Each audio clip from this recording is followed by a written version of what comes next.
Bienvenue sur FR Déliné.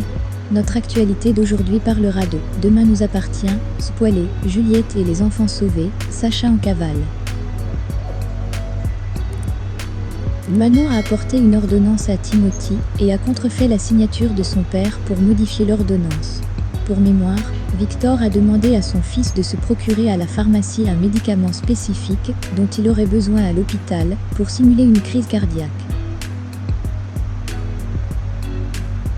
Dans les épisodes précédents, Victor a établi un plan machiavélique avec l'aide de Timothée.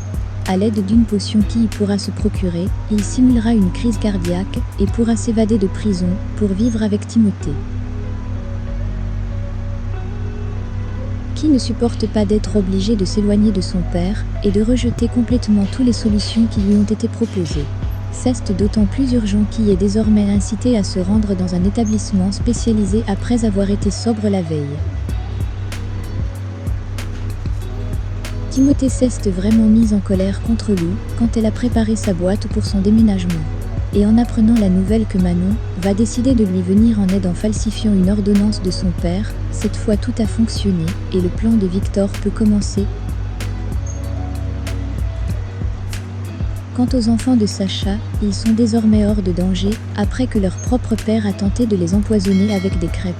Après une longue recherche, Karim et Sarah retrouveront également Juliette, bâillonnée et ligotée dans la cave. Rappelons qu'après avoir attaqué ses enfants, Sacha l'a forcée à boire de l'eau au goût très spécial. Juliette est malade, son pouls est faible. Transportée à l'hôpital, les médecins découvrent qu'elle souffre d'insuffisance respiratoire et qu'elle souffre d'une intoxication aux benzodiazépines, comme ses 3 adolescents. Mais là encore, les médecins réussiront à la sauver. Quant à Sacha, il court toujours.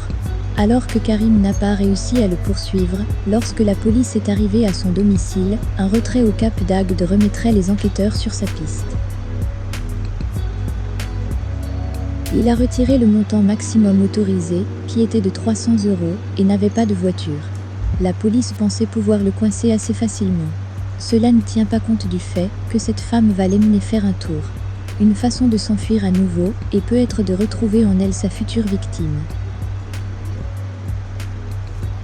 Côté paillotte, on a pris les mêmes, et on a recommencé. Charlie continue d'avoir une très mauvaise image de Nathan, qu'elle accuse lorsqu'il revient lui voler son portefeuille. Camille le défendit à nouveau, accusant la serveuse de lui en vouloir.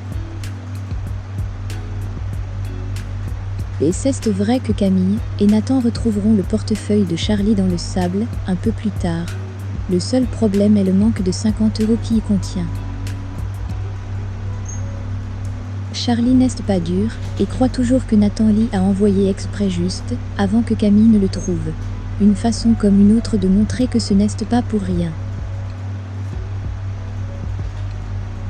Elle le défiera alors, s'il perd, il devra lui remettre les affaires dans son sac. Que ce soit possible ou non, Charlie gagnera et récupérera donc 50 €, ainsi que ses lunettes de soleil. Et tandis qu'elle pense qu'il la laisse gagner exprès, Nathan lui volera un baiser. Merci d'avoir regardé, et à la prochaine vidéo. N'oubliez pas de vous abonner à notre chaîne. En attendant, faites-nous part de vos commentaires dans la section commentaires ci-dessous. Au revoir.